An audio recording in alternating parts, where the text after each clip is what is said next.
Hello friends and welcome back. Today I'm going to make some 18th century petticoats, probably actually over the next few days. I am currently on vacation, I'm in Seattle, and normally I wouldn't be filming something on my vacation, but I'm making these petticoats and I thought, oh hey, maybe people want to know how these are made. They're super simple, they don't have a pattern, they're very portable and fairly quick to do, so they make a really great road trip thing to work on if you would like to bring some sewing with you. I just happen to need to get some done, so I thought I would bring them with me on my trip. Okay, so let's go over the things you're gonna need. You're gonna need your linen, you're gonna need your thread, you're gonna need your sewing kit, you're gonna need probably a measuring tape, although you can get away without having a measuring tape, honestly, but bring one anyway. And then of course, something to go ahead and use as a waist tape. I always use like white twill tape. Occasionally, if it's a black petticoat, I will use black, but all my other petticoats have white. Okay, the width of your fabric is the width that's going to be your waist seam. The length of your fabric is going to be however long you want your petticoat to be. My waist to floor measurement is 42 inches. I'm going to cut this at 44, knowing that I need a couple extra inches for hemming and for the gathering, but also knowing I'm probably going to cut another inch or two off of that because obviously these don't go to the floor. When I get to my desired measurement, I go ahead and just make a snip. I'm going to pull a thread so that I can cut a perfectly straight seam. I'm also going to pull a thread at the top end. I might lose a little bit there as well, just to make sure I have a perfectly rectangular piece of fabric. Most people like to do this on a flat surface, just FYI. I just happen to be in a place without a good flat surface, so I'm gonna go ahead and try to do it on my lap. Hopefully this will work out. Seems to be going okay so far. The art of drawing a thread really just means pulling one single thread out, and then you have a perfectly straight cut line to cut upon. So if you've never done it before, it's a little bit difficult. You will break the thread as you go, and you just have to find it again and pick it out, and then keep going. I just use a single pin to pick it out with.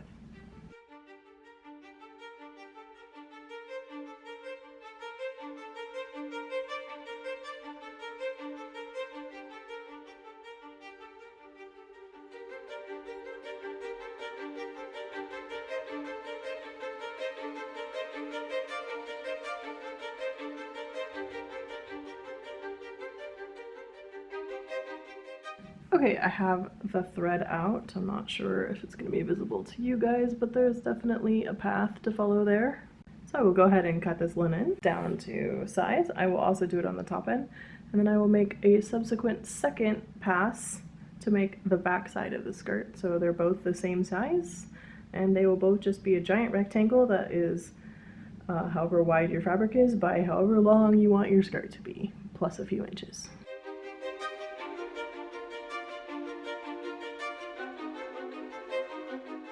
Now it looks like I'm in an airplane because I have the like nightshade down. Look at my white backdrop. Okay, so we have two separate pieces.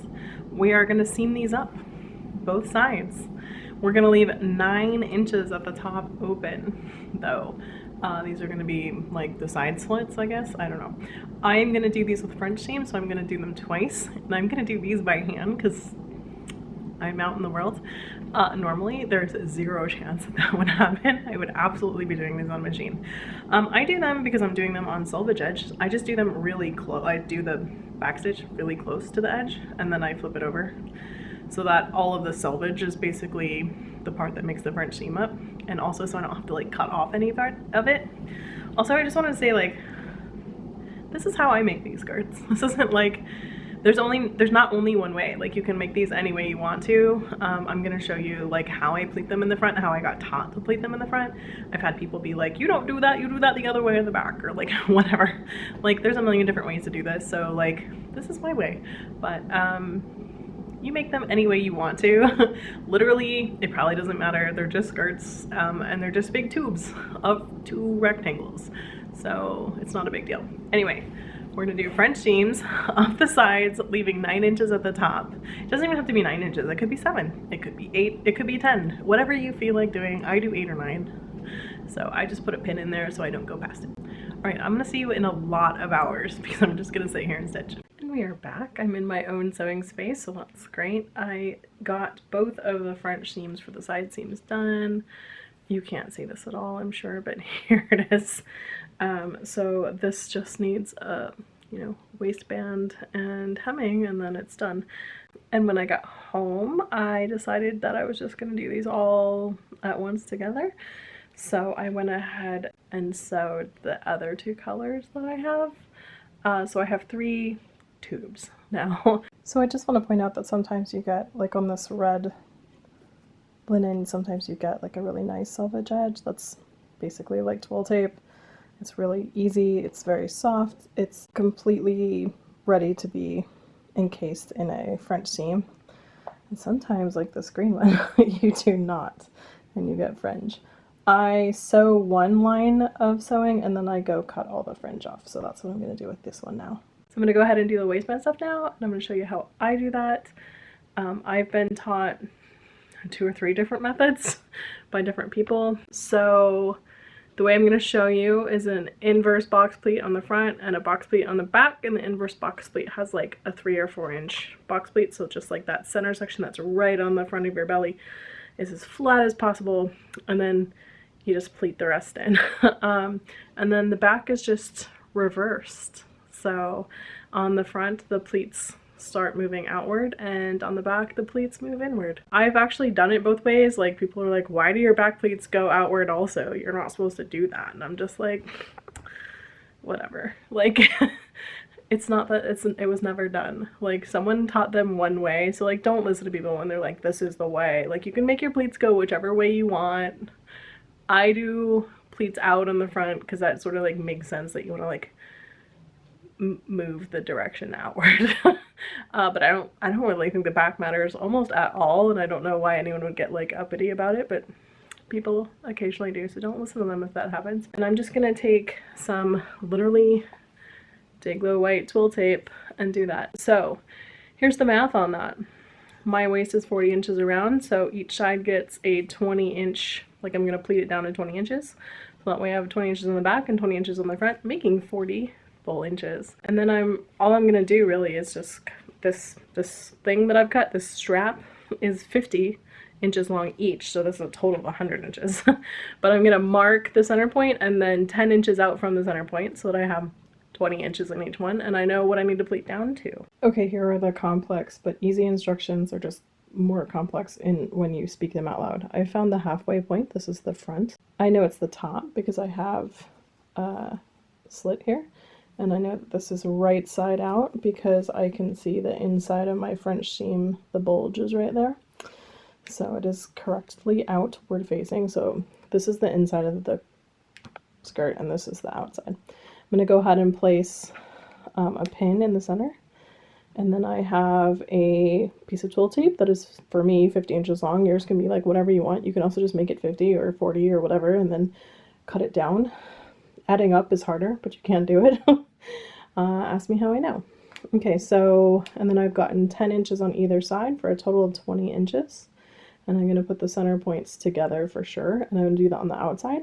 So I'm actually going to put it so they line up evenly. Just a side note, I have zigzagged this on mine, top and bottom. You don't have to do that. It's not period at all.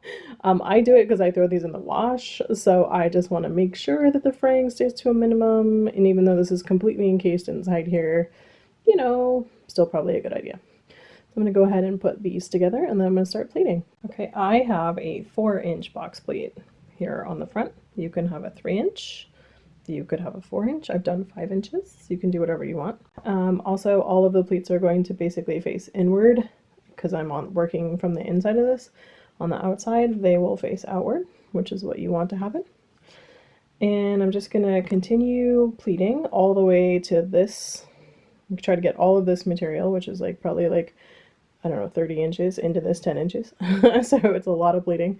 You do not have to princess pleat. You can absolutely do gigantic pleats if you want to. Like, any way you can get this in is, I mean, everything was done. So any way you want your skirt to look is fine. I tend to pleat at a certain interval, and it's like 1/2 inch to inch big pleats and it seems to work, so that's what I'm gonna do. Okay, that's all pleated in for us, and I'm actually gonna go ahead and run this through the sewing machine because I can. I was gonna make this one the one that I did entirely by hand, and those other two were all done by sewing machine, but no. So I'm gonna just go ahead and run this through the sewing machine so that it's down. When I go ahead and flip this tape over, I will sew that down by hand. You can, though, flip the tape over, just making sure it has a little bit extra, it's a little bit longer, and then stitch in the ditch if you want. All of the waist tape stuff is gonna be completely hidden underneath your jackets or what, you know, whatever you have, your robes, whatever you're wearing over these skirts. So you can fudge this part. Okay, so we have the front and back both sewn on. I need to flip them over and then stitch them down. I do a little cheat that I don't have any proof is historically anything, so don't quote me on this. But I get this really thin ribbon. You can get string, you can get whatever you want. Cord, if you got any, what is that stuff called? Lucite cord? I just use ribbon. Anyway, these skirts look really cute when they're layered on top of each other and then they're like sort of polonazed up. There are many ways you can do that by like tucking them into their own belt area. But what I do is while I am sewing this down, I go ahead and make a loop of this ribbon and sew that on in there. And then when I do the hem, I put buttons at the bottom so that I can loop the button into the loop and it will polonaise the skirt. And I do them pretty long, and if for some reason I want it shorter than the loop is, you could just, you know, tie that loop off higher and then hook the button up higher and then undo the loop later if you want to, or leave that there for later, whatever. So this is my cheat. I'm going to do it to all of these so that they all have loops inside them so they can all be sort of polonaised up. Okay, so we have 3 skirts done now, and they all have their waistbands and ties attached to them, and they're all adorned with loops so that I can put buttons in the hems and let them be polonaised. I'm very excited about that. The weights of these skirts are entirely different from each other, and I didn't really notice that until I was like hand stitching stuff because one of them is really heavy, this like mustard, I don't know what color this is. I don't know what it is. It's like yellow but green, and it's not quite chartreuse. It's kind of like my walls, weirdly. Maybe there's something to that. Anyway, so these guys are ready for hemming. You can do that in any way you want. I'm not here to gatekeep you on that. You can double rolled hem that and then just sew it down if you want to. You can double rolled hem that and hand stitch it down, which would be, you know, if you're going for a period look, you can do that. I have been known in the past to just zigzag the edge and roll it up once and stitch it down. So today I'm going to choose a mid-range option, which is I am going to use my machine, but I'm going to use my blind hem foot, which is going to make it a lot less obvious that I'm using my machine, I guess. It'll look more like it was felled, but not really. I'm going to choose that method because for me it's the quickest but also the least like obvious. I mean, I do definitely have ones that are just sewn across the bottom and I'm like, don't care. Honestly, no one's looking at your skirt hems. No one's judging you at these events, so like just do what you need to do to get this skirt finished, right? So I'm gonna go ahead and try these on and mark where I want these skirts to finish so that I can iron in a nice hemline and then go ahead and do the blind hemming.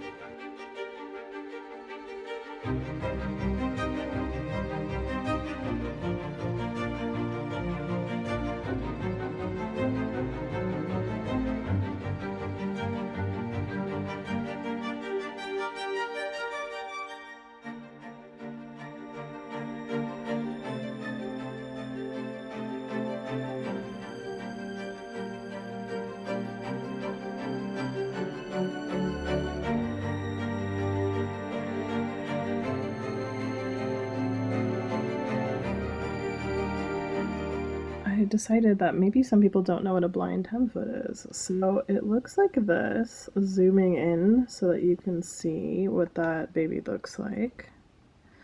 It has this fun little guide right here, which I enjoy, and it makes a stitch that looks very much like this.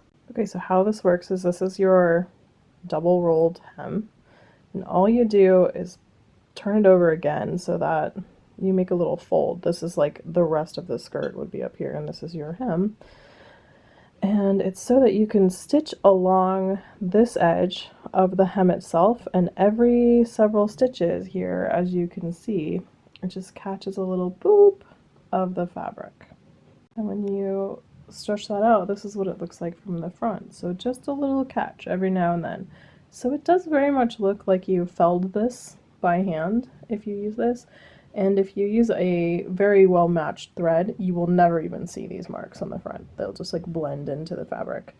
So that is why I do a blind hem. So I'm gonna go tackle this first guy, which I do have double rolled. I decided it needed to come up 2 inches, so I just went ahead and rolled an inch and then another inch, and here we go. Okay, so the skirt is all done. I did want to mention that because I have French seams here, like this is already 1, 2, 3, 4, and then times 2, so 8 layers thick. That foot can't go over this. It just like can't. So I just skipped that, and you can see that tail right there. I just cut that off later. It's totally fine. Everything else is secure. So this isn't even a very good thread match, but when I pull that out, by the time I go ahead and iron this, you won't see these hardly at all. And from eye height to skirt height, skirt hem height, you won't see this. It will disappear. So this is what I use whenever possible to do these kind of skirts. Save a little time, save a little energy. Alrighty, these ladies are finished. This red one had to get done by hand. So there's something about the blind hem stitch that, for some reason, there are some fabrics it just doesn't work on. And this is a much heavier linen, and this is a completely different kind of linen than this is. I don't know why this one didn't work, but I literally tried it like 6 times to do the blind hem, and the little notch part, the little pointy part there, it just like, it looked like it was catching, but it wasn't catching on this one, like almost ever. So I just kept dropping them, and I kind of wonder if this is like a more open weave, and so it wasn't, when this catches, it catches like one thread. So I'm kind of wondering if it like pushed the thread out of the way rather than like catch it. Anyway, sometimes it happens to me and I don't know why, and it got to the point where like after 6 times of doing like 2 feet and not getting it to catch and like having to rip the whole thing out and start over again, I was like, I can hem this by hand faster. So I just hemmed it by hand, and that took like, you know, probably 2 hours, but whatever. I sat there listening to my book anyway, so it was fine. I am listening to book like 7.5 or 8.5 or something like that of the Chronicles of St. Mary. I've just like been gliding through those. So if you guys like that kind of book, like time traveling historians that like never get it right, they're like blundering through history, destroying things in their path. They're fun books. I will say they have a lot of fat phobia in them. Not a fan of that part, but otherwise they're very good. I can ignore a certain amount of stuff in my book, so it's fine. Okay, so I'm gonna go put these on the mannequin to take pictures. I would take pictures in them, but they're just skirts. Like I just don't want to. Is that a good enough reason? Like I just don't want to do that. It's hot. It's like 95 for the last several days and 103 for 3 or 4 days before that. So like, I just don't want to. So I'm going to photograph them for you and show you what the skirts look like. And I also am going to do the part where I sew the buttons on. So you can see the loops here. They're about 1/4 of the way in. And then here's another half and here's another 1/4. So I go around to the bottom and I kind of go 1/4 way in from the side seam on the bottom and like pin it up first just to make sure that it's giving the right drape that I want. You can kind of adjust the button left or right depending on that, but then I just sew a button on, and if it's messed up, you know, I'll just move it. It's just a button. So I will do that to these skirts when I am down there putting them on for photographs so that I can show you what they look like all polonazed and what they look like together. Okay, so photography's done, so here are the skirts for you to check out. I photographed them individually and as a group so you could see what it was like when they were all polonazed up. This, again, I have like no historical basis for. I just was like, if I needed to do this, this is how I would do it. So, and I think it looks cute like that, so I am very excited about that. So these skirts are super simple to make. They don't take very long. If you're doing them on a machine, you could do them, like, I'm sure in a few hours. These 3 together took me probably like 3 days worth of work total, because I was making 3 of them. It is kind of easier to do them in bulk and just like power through each sort of section at the same time. Doing them by hand obviously takes longer. The red one that I did by hand took like probably a full day's worth of work, like 8 to 10 hours worth of work, because I was doing all the seams and stuff, and you know, the hem was done by hand and whatever. So like, you know, and I'm pretty slow, so you might be able to do it faster than that. The ones that I do by machine are like 3 or 4 hours work tops, even though I'm hand doing the insides of the waist tapes. So yeah, they're super simple to make. I have these 3, plus I have probably like 5 more that are just like on hand, ready to put under anything 18th century that I need.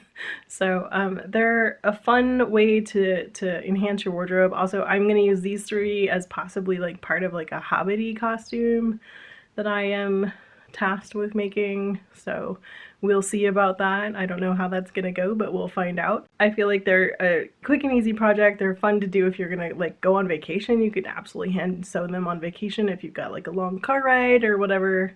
You want something like productive to do. Cool. Anyway, I hope you enjoyed this video. If you did, give it a thumbs up for me and subscribe if you haven't. As always, I would love to know what you guys are watching, what you're reading, what you're doing, what you're up to, what you're making, what are your projects? I am probably going to release another shirt, like a 30 shirt video. I'm having a hard time with it though. Just gotta warn you, I'm having a hard time. So, but that should be coming your way actually very soon. That one's actually halfway done also. I had 2 projects in situ at once, so this is the first one. Anyway, I hope you guys are having a great week, and I will see you next time. Bye guys!